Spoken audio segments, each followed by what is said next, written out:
আসসালামু আলাইকুম, সবাইকে স্বাগত জানাচ্ছি। নাজিয়াত শাহরিন। শুরুতেই বিআরবি কেবল সংবাদ শিরোনাম। ভারতের শক্তিতে শক্তিশালী হয়ে ফ্যাসিবাদী হাসিনা দেশে ফেরত আসতে চায় বলে মন্তব্য করেছেন জোনায়েদ সাকি। 11 জন শীর্ষস্থানীয় দুষ্কৃতিকারী এবং 174 জন জঙ্গিকে জেল থেকে মুক্তি দিয়েছে ইউনূস সরকার এই 4 মাসে। সবশেষ থাকছে আলীগের নেতার রক্তাক্ত মরদেহ উদ্ধার। ভারতের শক্তিতে শক্তিশালী হয়ে ফ্যাসিবাদী হাসিনা দেশে ফেরত আসতে চায় বলে মন্তব্য করেছেন জোনায়েদ সাকি। তিনি বলেছেন, সকল ষড়যন্ত্র উস্কানি মোকাবেলা করে জনগণের ঐক্যের মধ্য দিয়ে এই গণতান্ত্রিক রূপান্তরের মধ্য দিয়ে আজ জন আকাঙ্ক্ষা বাস্তবায়ন করতে হবে। দেশে নতুন গণতান্ত্রিক বন্দোবস্ত প্রতিষ্ঠা করতে হবে। গতকাল বিকালে চন্দনা চৌরাস্তায় গণসংহতি আন্দোলন ও গাজীপুর কমিটির উদ্যোগে রাষ্ট্রের গঠনতান্ত্রিক রূপান্তরের নতুন রাজনৈতিক বন্দোবস্তর প্রতিষ্ঠার দাবিতে গণসংলাপে তিনি এসব কথা বলেন। জোনায়েদ সাকি বলেন, নির্বাচন কমিশন, দুর্নীতি কমিশন, বিচার বিভাগ সহ রাষ্ট্রের সকল সাংবিধানিক প্রতিষ্ঠানগুলোকে রাজনৈতিক করে রাষ্ট্রের গণতান্ত্রিক সংস্কার ও রূপান্তর ঘটাতে হবে, যাতে জনগণ, রাষ্ট্র, সমাজ সব ক্ষেত্রে গণক্ষমতায়ন হয়, ক্ষমতার ভারসাম্য প্রতিষ্ঠা হয়। দরকার গণমাধ্যমের স্বাধীনতা, বিচার বিভাগের স্বাধীনতা এবং সত্যিকারের স্থানীয় সরকার ব্যবস্থারও প্রতিষ্ঠা। তিনি আরো বলেন, আজকে ষড়যন্ত্র মোকাবেলা করতে হবে, ন্যায় বিচার পাওয়ার প্রশ্ন আছে, দুর্নীতি রোধের প্রশ্নে আমাদের ঐক্যবদ্ধ হতে হবে। এখনো দেখা যাচ্ছে চাকরির নিয়োগে ঘুষ লেনদেন তদবির চলছে। আমাদের তরুণদের ঐক্যবদ্ধ হতে হবে, রাজনৈতিক শক্তি গড়ে তুলতে হবে। 11 জন শীর্ষস্থানীয় দুষ্কৃতিকারী এবং 174 জন জঙ্গিকে জেল থেকে মুক্তি দিয়েছে ইউনূস সরকার এই 4 মাসে। ব্রিটিশ সরকার বাংলাদেশ সফরে যাওয়ায় সে দেশের নাগরিকদের বাড়তি সতর্কতার পরামর্শ দিয়ে নির্দেশিকা জারি করায় ক্ষুব্ধ মোহাম্মদ ইউনূসের অন্তর্বর্তী সরকার। ব্রিটিশ নির্দেশিকায় বলা হয়েছে, অতর্কিত জঙ্গি হামলার আশঙ্কা রয়েছে বাংলাদেশে। ব্রিটিশ হাইকমিশনার সারা কুককে ডেকে বিদেশ উপদেষ্টা তৌহিদ হোসেন বুধবার জানিয়েছেন, বাংলাদেশে জঙ্গি হামলার আশঙ্কা অমূলক ও ভিত্তিহীন। পাশাপাশি দেশের কারা বিভাগের ডিজি জানালেন, 8 আগস্ট ইউনূস সরকার গঠিত হওয়ার পরে এই প্রায় 4 মাসে 11 জন শীর্ষস্থানীয় দুষ্কৃতিকারী এবং 174 জন জঙ্গিকে জেল থেকে জামিনে মুক্তি দেওয়া হয়েছে। আর ছাত্র জনতার অভ্যুত্থানের সময় বিভিন্ন জেল ভেঙে বার করে নেওয়া বন্দীদের মধ্যে অন্তত 700 জন এখনো ধরা পড়েনি। এদের বেশিরভাগই বিভিন্ন জঙ্গি গোষ্ঠীর সদস্য।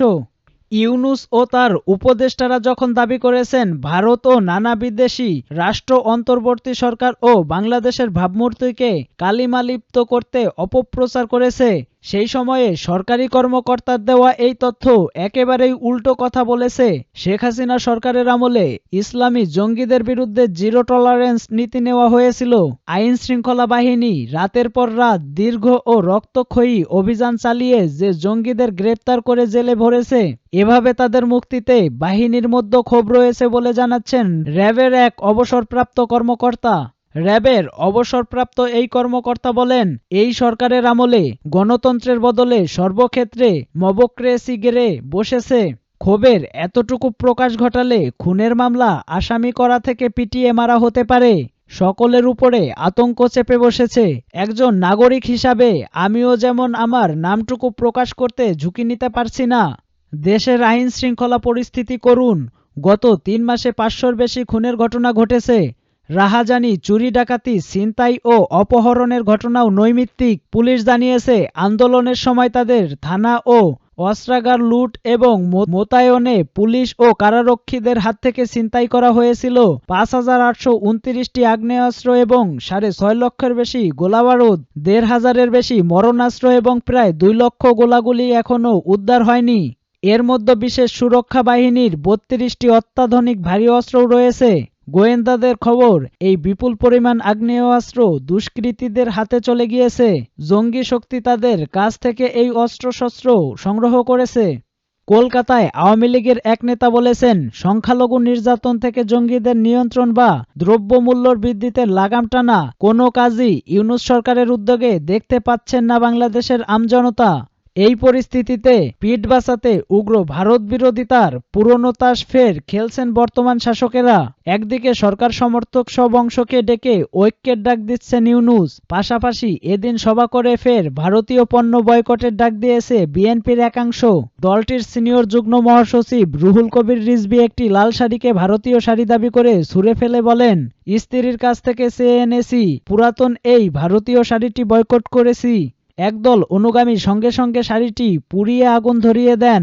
রিজভীর এই কর্মকাণ্ডের ভিডিও নিচে এক নেটিজেন মন্তব্য করেছেন, ভারত থেকে চাল ডাল তেল পেঁয়াজ ডিম মশলা না এলে নেতাদের অসুবিধা হয় না।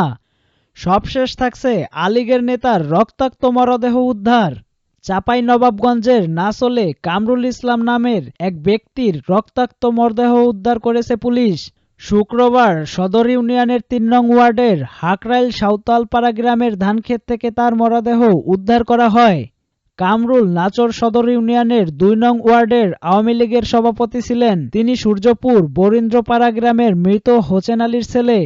নাচল থানার ভারপ্রাপ্ত কর্মকর্তা ওসি মনিরুল ইসলাম বলেন, কামরুল নিয়মিত মদ পান করতেন বলে জানা গেছে।